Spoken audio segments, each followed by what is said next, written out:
Students, कैसे हैं आप लोग? Welcome to this session. My name is doctor Kavita Rawat, your English teacher from ICT virtual class. Today we will continue our previous poem that is fire and ice. बच्चों, इससे पहले हमने dust of snow करा था।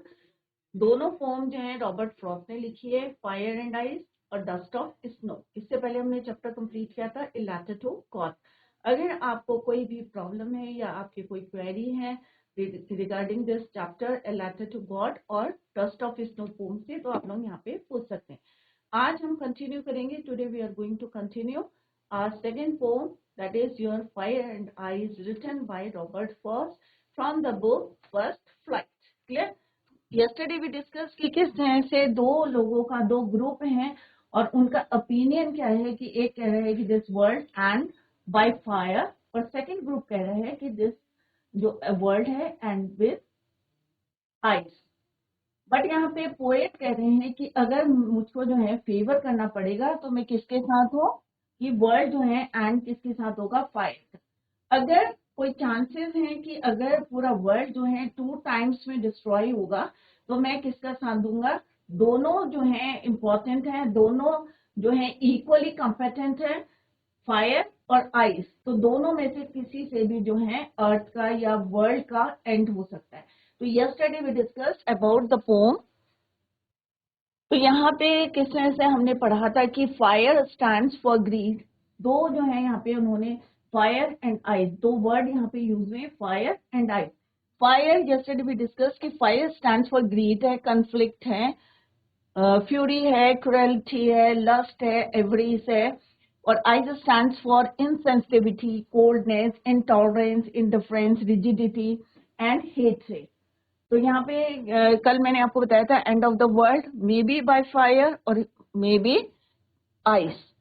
फायर सिंबलाइजेस करता है Dzire को और आइस हेट्रेड को, कि नफरत इतनी बढ़ जाएगी, इतनी बढ़ जाएगी, मे बी जो है एंड हो सकता है वर्ल्ड का। सिमिलरली फायर को अगर कहें डिजायर, ग्रीड इतना बढ़ जाएगा कि मे बी, और दूसरा क्या है कि टेम्परेचर इतना राइज करेगा कि हमारी वर्ल्ड का, अगर साइंटिफिकली देखें या अगर हम जो है इसको कंपेयर करें इमोशंस को जो हम अनकंट्रोल्ड रहते हैं, जिनको हम कंट्रोल नहीं करते, अगर वो जो है अनलिमिटेड हो जाते हैं या एक्सेस में चले जाते हैं तो मे बी रीजन बन जाते हैं and of the world. Clear? Theme हमने पढ़ा था कि this is the theme of this pome. First standard में हमने पढ़ा था सम say the world will end in fire, और यहाँ पे जो है हमने राइम भी देखा था कि क्या राइम स्कीम है, ए बी ए। क्लियर? तो यहाँ पे इसका जो है एक्सप्लेनेशन दिया गया है। और fire stands for fury, desire, lust, anger, avarice, cruelty and greed. Clear? Ice is symbolic of, ये symbolises hatred, coldness, rigidity, insensitivity and intolerance। तो इसको आप जो है याद करें, desire strong feeling of wanting to have something or wishing for something to happen. क्योंकि आज क्या है, हमारी इतनी डिजायर है, हमारी इतनी लॉन्गिंग्स हैं कि उनका पूरा करते करते जो है मे बी जिस तरह से यहाँ पे कंपेयर करा है कि फायर स्टैंड्स फॉर फ्यूरी है, डिजायर है, लस्ट है, हमारी जो है लॉन्गिंग्स है, जिस और एंगर, इस सब को स्टैंड करता है फायर। तो यहाँ पे पोएट ने बताया कि some say the world will end in fire, some say in ice. From what I have tasted of desire, कि जितना मेरा एक्सपीरियंस है मैं जानता हूँ, I would like to favour fire. Clear? तो यहाँ पे एक्सप्लेनेशन है the profound idea that the world would end in either of the two ways, either by ice, either by fire. तो एक ग्रुप क्या कहते हैं बच्चों कि मे बी जो है one group is of the opinion that someday the earth will get so heated कि इतना टेम्परेचर बढ़ जाएगा। और हमें पता है कितनी लेयर्स होती है, क्रस्ट होता है, क्रस्ट में हम रहते हैं, फिर मैंटल, देन कोर। कोर जो है will get so heated up that it would lead to fire destroying the earth surface. On the other hand, the second group says that if the temperature goes down to an extent, अगर temperature बहुत ज्यादा बढ़ता है तो भी जो है harmful होता है, और अगर बहुत ज्यादा डिक्रीज करता है, फ्रीजेस हो जाते हैं चीजें, जैसे -डिग्री में चला जाता है, तो क्या होता है? क्या लाइफ पॉसिबल है? नहीं है। makes a life on earth impossible, it would have the same catastrophic effect. जो टेम्परेचर राइज करने पे होता है या टेम्परेचर डाउन करने पे होता है, सेम रिजल्ट होते हैं, consequences. Clear? The poet then compares fire and ice with the destructive features of human emotions. ये तो हमने साइंटिफिकली बताया कि अगर टेम्परेचर बहुत ज्यादा राइज करेगा उसके कोर का मे बी जो है it lead to fire destroying the earth surface. Same जो है उन्होंने बताया कि सेकंड ग्रुप कहता है कि अगर टेम्परेचर गोज डाउन तो सेम इफेक्ट पड़ेगा दोनों का. अब यहाँ पे fire and eyes with destructive feature of human, अगर हम इमोशंस की बात करें तो सबके अंदर है, डिजायर भी होती है, इच्छाएं भी होती हैं, नफरत, right, hatred. He says that from what he is aware about fairy desires, he would favor the ones who say that it would be fire. By saying so, he brings about the idea that human beings let their emotions rule them. अगर हम उनको जो है control करते हैं, अगर अनमॉनिटर्ड रहते हैं, अनकंट्रोल्ड रहते हैं, तो लॉन्गिंग इज chaos हो जाते हैं. क्लियर? नेक्स्ट स्टेंजा में हमने पढ़ा था but if had to perish twice. Perish का मीनिंग क्या बताया था बच्चों? डाई. अगर हमारा एंड होता है अर्थ का, ये वर्ल्ड का, ट्वाइस, 2 टाइम्स होता है, तो यहाँ पे पोएट ने क्या बोला है कि I think I know enough of hate to say that for destruction ice is also great and would suffice. तो यहाँ पे उन्होंने बोला है कि किस तरह से waving of the first option of fire, he considers if the world has to expire या ended twice, ice would be equally competent. उसने कहा कि जैसे फायर जो है इक्वली कॉम्पिटेंट है, same ice is equally competent too, कि जो उसके कॉन्सिक्वेंसेस हैं सेम किसके हैं? आइज के. The human capability of insensitivity and hatred has the potential for inner destruction. Though slow and steady, धीरे धीरे होता है, it has the same effect that desire has on us. So if given an option between fire and ice, तो he agreed, वो agreed करता है कि ice would be just good as fire to destroy the world. दोनों जो है equally competent है to destroy the earth, yet destroy the world. Clear? तो भाई यहाँ पे देखो राइमिंग स्कीम क्या है बच्चों? Twice, last word is twice, hate, eyes, great, suffice. तो यहाँ पे हमने जैसा कल भी डिस्कस करा था कि अगर हमें राइम स्कीम देखनी है पोम की, तो फर्स्ट स्टैंडर्ड की हमने देखी थी बच्चों A B A A A. Clear? तो लास्ट वर्ड क्या है बच्चों? राइम स्कीम देखने के लिए हम देखते हैं कि साउंड कैसा कर रहे हैं. ट्वाइस, हमें स्पेलिंग नहीं देखनी है बच्चों, हमें क्या देखना है? उसका साउंड. ट्वाइस, हेट, क्या दोनों राइम कर रहे हैं? ऑब्वियसली नहीं कर रहे हैं. ट्वाइस के साथ कौन कर रहा है? आइज. तो this is your A and this is your A. Hate, it is different जो है साउंड प्रोड्यूस कर रहा है, तो it is your B. Hate, great, ट का साउंड आ रहा है, हेट, ग्रेट, तो it is also your B. Twice, ice, suffice, तो ये क्या होगा बच्चों आपका? ए. तो राइम स्कीम यहाँ क्या बनेगी बच्चों? A B A B A, A B A B A. Clear? और पहले हमने क्या देखा था बच्चों? फायर, डिजायर, फायर, रो, फायर, डिजायर, फायर. तो दोनों की राइमिंग स्कीम क्या है? It is different. क्लियर? तो यहाँ पे क्या फर्स्ट स्टैंजा में A B A A. In second stanza it is A B A B A. Clear? Next हमने डिस्कस कर रहे थे बच्चों कि किस तरह से different literary devices are used in this poem. तो हमने एसोनेंस जो है डिस्कस करा था कि अगर हमारा वोबल साउंड होता है in the same line then it is your assonance. Alliteration क्या होता है? The repetition of a consonant sound at the start. हम क्या बोलेंगे इसमें? या start of the to or more closely words. दो अगर क्लोजली वर्ड्स होते हैं और कॉन्सोनेंट साउंड जो है रिपीट हो रहा है, तो दैट इज योर अलिट्रेशन. तो यहाँ पे क्या हो रहा है? Fever, fire, right, word, will, W W and F और एफ. तो this is your alliteration. Third is imagery. पूरी पोम कैसी है आपकी? इमेजिन करेंगे आपकी फायर से या आइस से पूरा वर्ल्ड जो है किस तरह से डिस्ट्रॉय होगा. तो imagery poetic device is used here. Next है anaphora.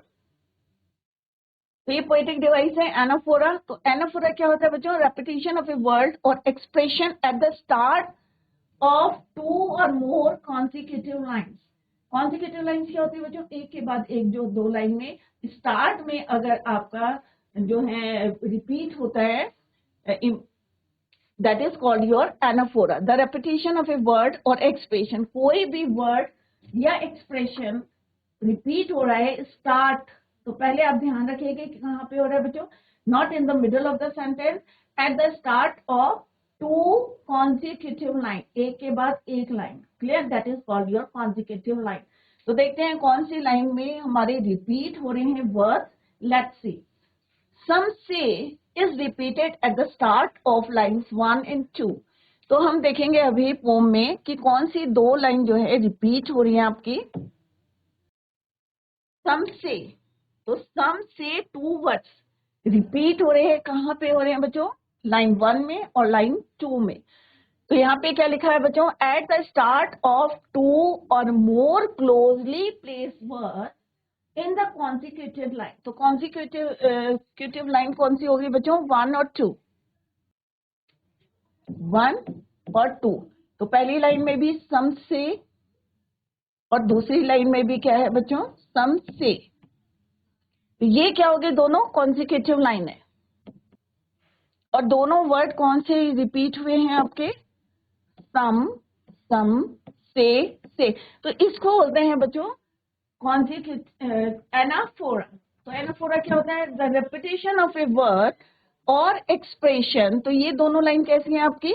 Consecutive line. Consecutive line.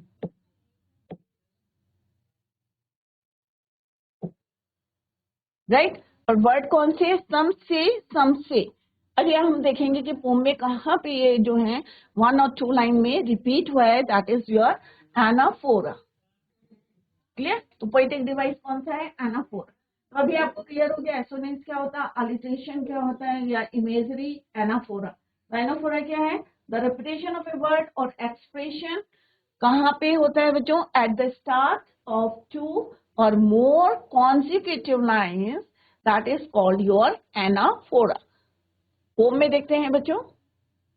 सम से, तो 1 लाइन क्या है आपकी? स्टार्टिंग में ही है सम से.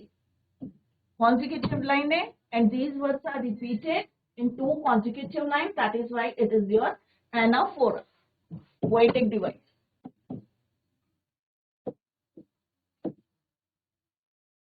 Clear? Next है personification. अब personification क्या होता है बच्चों? जब कोई ह्यूमन क्वालिटीज को या ह्यूमन कैरेक्टरिस्टिक्स को हम यूज करते हैं नॉन लिविंग के लिए और एनिमल्स के लिए यूज करते हैं, then it is called your personification. अगर ह्यूमन क्वालिटीज को अब कहाँ पे हमने यूज किया है? Personification is to give human qualities to inanimate objects. In this poem, fire and ice, जो हमारा टाइटल भी है, fire and ice are capable of destruction. Thus the poet personifies fire and ice by giving them mind and power to destroy anything.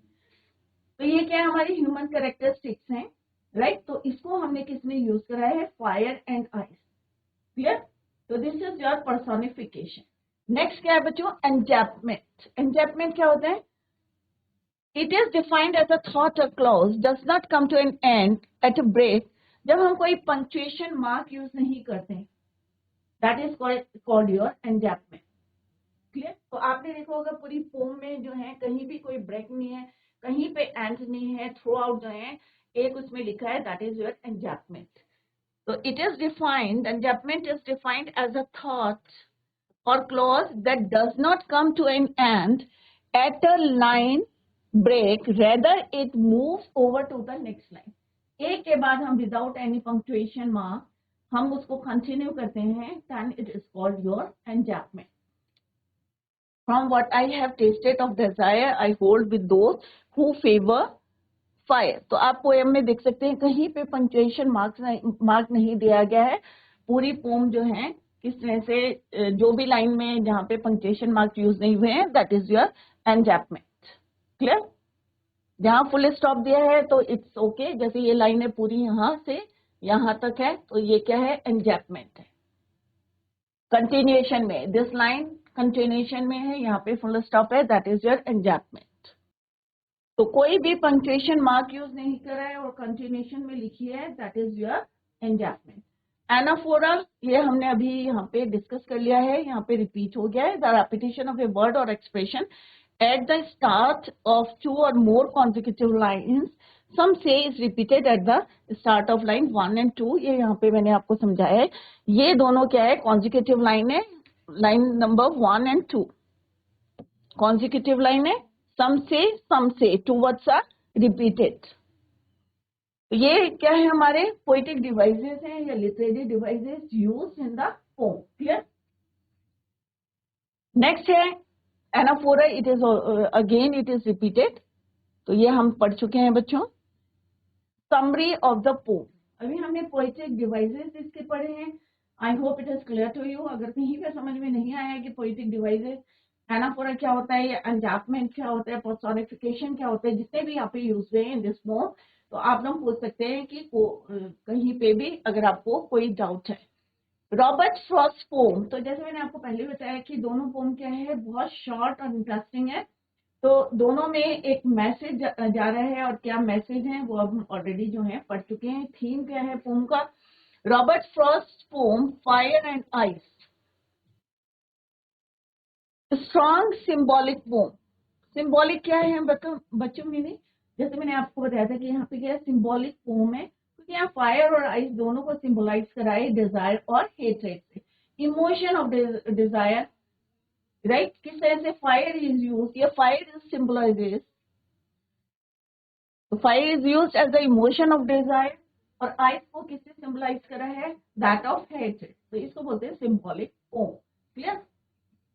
That of hatred, तो fire, desire, eyes, hatred. He has used the idea of two groups। अब यहाँ पे poet ने क्या करा है कि beautifully use the opinion या idea of two groups who have their own possible explanation for the end of the world। अब दो ग्रुप को लेके यहाँ पे डिस्क्राइब किया है कि किस तरह से फायर एंड आइस दोनों जो है इक्वली कॉम्पिटेंट है, किसके लिए? And of the world.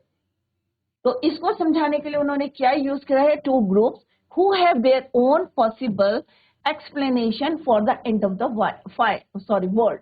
One is the opinion that fire alone, एक ग्रुप कहता है कि फायर जो है इतना स्ट्रांग है कि अकेले जो है वो डिस्ट्रॉय कर सकता है अर्थ को, या जो है जो भी लाइफ है अर्थ पे। Clear? Alone can destroy each and every possibility of life on the earth, while the other thinks that if ice as a result of extreme low temperature, जैसे टेम्परेचर अगर बहुत ज्यादा बढ़ता है, राइज करता है कोर का, राइट? हम कहाँ रहते हैं बच्चों? क्रस्ट में रहते हैं। तो अगर इतना टेम्परेचर कोर का बढ़ता है और बढ़ते बढ़ते जो है ये लाइफ क्या होगी? इम्पॉसिबल हो जाएगी सरवाइव करना अर्थ में।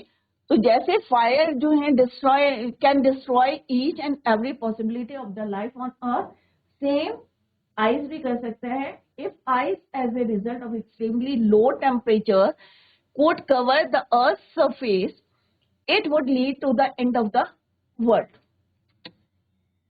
तो दोनों की ओपिनियन क्या है? दोनों ने स्ट्रांगली बताया है कि भाई दोनों इक्वली क्या है? कॉम्पिटेंट है, चाहे फर्स्ट ग्रुप ने बोला है चाहे सेकंड ग्रुप ने। बट अब यहाँ पे पोएट क्या कह रहे हैं? Both the components are compared with self destructing human emotions, desire and hatred. तो सेम इसीलिए यहाँ पे क्या है? पर्सोनिफिकेशन है, क्योंकि फायर एंड आइस को किससे हमने कंपेयर करा है? सिंबलाइज किसको कर रहे हैं? Desire and hatred. और ये किसकी क्वालिटीज हैं, किसके कैरेक्टर्स हैं? ह्यूमन बीइंग के। क्लियर?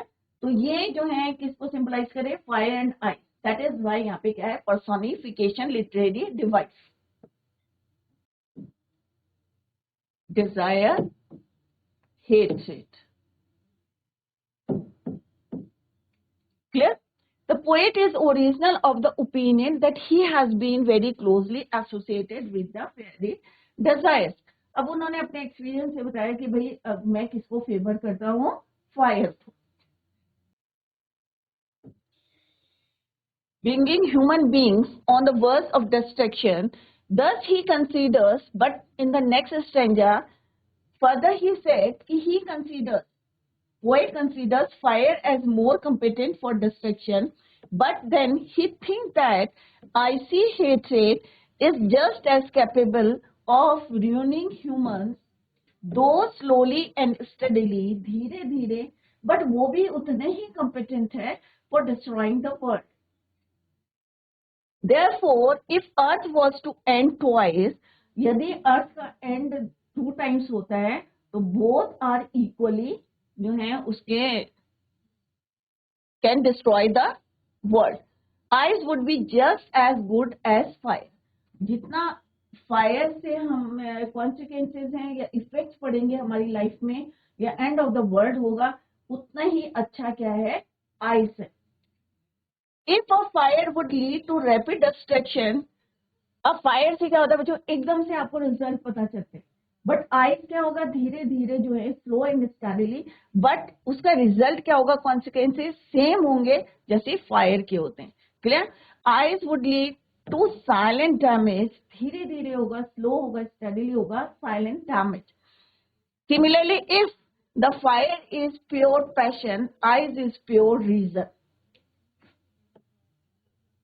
क्योंकि आपको दिखता है कि फायर से क्या हो रहा है, एकदम से जो है हर चीज, अगर आग कहीं लग जाती है तो क्या कुछ बचता है बच्चों, सब ऐश में चेंज हो जाता है, राख बन जाता है. तो प्योर पैशन, अगर यहाँ पे फायर को हम बोलते हैं प्योर पैशन, तो आइस को क्या कहेंगे, प्योर रीजन, क्योंकि धीरे धीरे जो है वो किस तरह से डिस्ट्रॉय करता है, that is the perfect reason or pure reason. Thus the poem very artistically underpins the philosophy that we let our emotions rule us.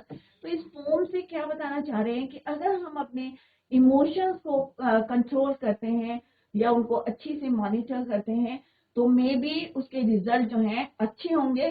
जिस तरह से यहाँ पे बताया कि फायर आइस डिस्ट्रॉय करते हैं, सिमिलरली हमारी जो नफरत है या हमारी जो है लालसा इतनी बढ़ जाती है, लॉन्गिंग, इच्छाएं इतनी बढ़ जाती हैं कि हम ग्रीड के में जो है ट्रैप हो जाते हैं, और उसका जो है रिजल्ट क्या होता है, destruction. Clear. If don't control them they will surely bring us all on the verge of cures. सारा खत्म हो जाएगा अगर हम नफरत की आग को जो है यहीं पे नहीं रोकते, या हमारी इच्छाएं इतनी बढ़ नहीं जाती और हम जो है एक दूसरे से ईर्ष्या करने लगते हैं. तो यहाँ पे दोनों जो है वर्ड फायर एंड आइस, यहाँ पे 2 वर्ड्स हैं, सिंबलाइजेस करते हैं डिजायर, इमोशंस हैं, ह्यूमन के इमोशंस हैं, उससे उन्होंने कंपेयर करा है. जिस तरह से फायर जो है जल्दी से क्या करता है, कोई भी चीज जो है खत्म हो जाती है, नष्ट हो जाती है, डिस्ट्रॉय हो जाती है. तो सिमिलरली डिजायर, हमारी जो ग्रीड है और किस तरह से इच्छाओं को पूरा करते करते जो है इंसान की जो है लाइफ खत्म हो जाती है, क्योंकि हम इतना लेबर करते हैं, पीछे मुड़ के नहीं देखते कि क्या कॉन्सिक्वेंसेज हैं या हम आगे क्या कर रहे हैं, तो हमारी लाइफ क्या होती है, खत्म हो जाती है. राइट. सिमिलरली हेट्रेड को आइस से कराए कि जिस तरह से आइस धीरे धीरे जो है, अगर फ्रीजिंग पॉइंट बहुत ज्यादा माइनस में चला जाता है, फ्रीज हो जाते हैं, तो वो स्लो एंड स्टडीली एवरीथिंग जो है खत्म हो जाती है. सिमिलरली नफरत की आग धीरे धीरे बढ़ती रहती है और एक दिन जो है इतनी बढ़ जाती है कि एंड हो जाता है. तो यहाँ पे उन्होंने फायर एंड आइस को सिंबलाइजेस करा, डिजायर एंड हेट्रेड, जैसे मैंने बताया कि पर्सोनिफिकेशन है. तो this is all about this pome fire and ice. Clear. तो यहाँ पे मैसेज यही है कि हमें ज्यादा ग्रीड नहीं करना चाहिए, ज्यादा हमें नफरत की आग नहीं अंदर होनी चाहिए, क्योंकि life is very short and precious. भगवान ने दिया है तो हमें उसको प्रॉपरली जो है यूज करना चाहिए, ना कि दूसरों से नफरत करने के चक्कर में सब कुछ खत्म हो जाता है. आप लोगों ने देखा भी है कि नफरत करते हैं तो क्या उसका रिजल्ट क्या होता है, अच्छा होता है बच्चों, ऑब्वियसली नहीं होता है. या हम दूसरे को देखते हैं कि और हमारा ग्रीड बढ़ जाता है, अरे भाई उसके पास है, तो पूरी लाइफ जो है हम अपने क्या करते हैं, स्पॉइल करते हैं, ज्यून कर देते हैं अपनी इच्छाओं को पूरा करते करते. तो यहाँ पे दोनों को कंपेयर करा है, फायर एंड आइस. तो दोनों के ओपिनियन को यूज करके उनको इमोशन से, ह्यूमन इमोशन से जोड़ के उन्होंने यहाँ पे बताया है कि let our emotions rule us, and if we don't control them they will surely bring us all the world सारा जो है on the verge of chaos. Clear? अब एग्जाम में किस टाइप के क्वेश्चंस आते हैं वो हम यहाँ पे डिस्कस करेंगे. तो सिंपल सा आप यहाँ पे कह सकते हैं कि अगर आपको शॉर्ट में इसको लर्न करना है तो आप इस तरह से इसको लर्न कर सकते हैं कि दो कंपोनेंट कौन सी लिए उन्होंने, फायर एंड आइस.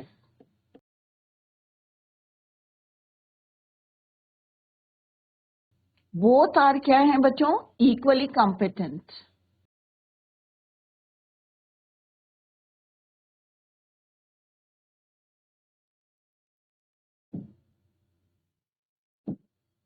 किसके लिए है equally competent? And of the earth, and of the world. Clear? Fire किसको सिंबलाइज करता है? तो आप अगर इस तरह से शॉर्ट में लिखेंगे तो आपको बहुत इजीली जो है you can understand this poem. Desire human क्या है, ये इमोशन से. दूसरा क्या है, हेट्रेट. अगर हम इन दोनों पे कंट्रोल करते तो सारी चीजें सही चलेंगे. अगर हम कंट्रोल नहीं करेंगे तो क्या बनेगा, it is one of the reason destruction का जो है या लाइफ का जो एंड हो रहा है, हमारे वर्ल्ड का एंड हो रहा है, ये रीजन बन सकते हैं फायर और आइस, डिजायर एंड हेट्रेड. तो हमको क्या करना है, पोएट ने यहाँ पे यही बताने की कोशिश करी है थ्रू दिस पोम कि हमें इनको जो है कंट्रोल करके रखना चाहिए, ना कि हमें इस रेस में भागना चाहिए. क्लियर? तो नेक्स्ट क्वेश्चन आता है जो fire and ice abstract based question. It is very important.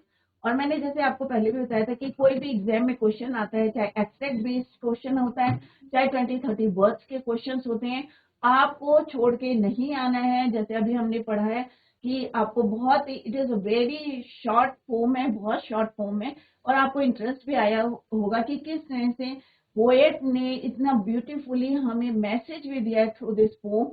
जैसे डस्ट ऑफ स्नो में भी हमें बताया था कि किस तरह से हम लोग क्या है, बहुत ज्यादा अंधविश्वासी हैं, सुपरस्टिशियस हैं, बट हमें जो है इन मिथ को किस तरह से हम उनको दूर कर सकते हैं. कि एक जैसे क्रो, क्योंकि उन्होंने क्या लिया है, इन ऑस्पिशियस थिंग्स को ही यूज करा है in the pome dust of snow, crow and hemlock. और किस तरह से उन दोनों इन ऑस्पिशियस थिंग्स से उनकी वजह से उनका मूड क्या हुआ था, चेंज हुआ था. किसमें चेंज हुआ था, जॉय एंड हैप्पीनेस में. क्लियर? तो हमें इस मिथ को दूर करना चाहिए, और ये मैसेज दिया था उन्होंने डस्ट ऑफ स्नो से. सेम जो है फायर एंड आइस से उन्होंने हमें मैसेज दिया है कि हमें अपने जो है डिजायर, अपने लॉन्गिंग्स में या हेट्रेट को कंट्रोल करना चाहिए. और अगर कंट्रोल नहीं करेंगे तो इन फ्यूचर या आप देख सकते हैं उसके कॉन्सिक्वेंसेस, रिजल्ट्स को देख सकते हैं. क्लियर? तो फर्स्ट क्वेश्चन आता है बच्चों एब्स्ट्रैक्ट बेस्ड क्वेश्चन. तो एब्स्ट्रैक्ट बेस्ड क्वेश्चन फर्स्ट है आपका, सम say the world will end in fire, some say in ice, from what I have tasted of desire, I hold with those who favor fire. तो यहाँ पे first question क्या है, who is the poet of these lines. तो मैंने आपको पहले भी बताया था कि कोई भी पोम करेंगे, चाहे वो डस्ट ऑफ स्नो है, चाहे फायर एंड आइस है, या अभी हम आगे फर्दर पढ़ेंगे पोम, तो आपको क्या याद करना है कि उसके पोएट का नाम याद करना है. तो अभी हमने दो पोम करी है, dust of snow written by Robert Frost, fire and ice written by Robert Frost. तो फर्स्ट का आंसर क्या है बच्चों, but it is very easy, who is the poet. और कई बार आता है कि name the poem and the poet. तो नेम ऑफ द पोम अगर आएगा तो आपको ऑब्वियसली लर्न होना चाहिए कि this extract is from which poem. Clear? क्योंकि वहां पे उस समय क्या होता है बच्चों, बहुत सारी पोम में से, बीच में से, कहीं से भी आ सकता है, कोई सी भी पोम में से. तो ध्यान में नहीं रहता, माइंड में नहीं रहता, तो आपको पता होना चाहिए कि this is from which poem. Clear? तो यहाँ पे आप कुछ अपना याद कर सकते हैं, डिजायर है, फायर है, तो इससे आप जो है लिंक कर सकते हैं पोम कौन सी पोम है. क्लियर? तो दिस इज, तो obviously the pome is your fire and ice. अगर ये क्वेश्चन आता है तो आप लिखेंगे the name of the poem is fire and ice, Who is the poet of these lines? The poet of these lines is Robert Frost. तो यहाँ से आप कंप्लीट आंसर लिख सकते हैं। तो बच्चों किस तरह से आपको आंसर लिखना है? The poet of these line कौन है? Robert Frost. अगर नेम ऑफ द पोम आएगा तो लिखना पड़ेगा आपको नेम ऑफ द पोम ये फायर एंड आइस। तो इस तरह से आपको आंसर देना है एब्स्ट्रैक्ट बेस्ड क्वेश्चन। क्लियर? तो बच्चों इसको हम कल कंटिन्यू करेंगे, एब्स्ट्रैक्ट बेस्ड क्वेश्चंस करेंगे और एमसीक्यू क्वेश्चंस करेंगे और 20-30 वर्ड्स के क्वेश्चन जो एग्जाम्स में आते हैं उसको हम टुमारो वी विल डिस्कस। तो revise the pome at home. Tomorrow we will continue the same. Till then, bye. Take care. Have a nice day.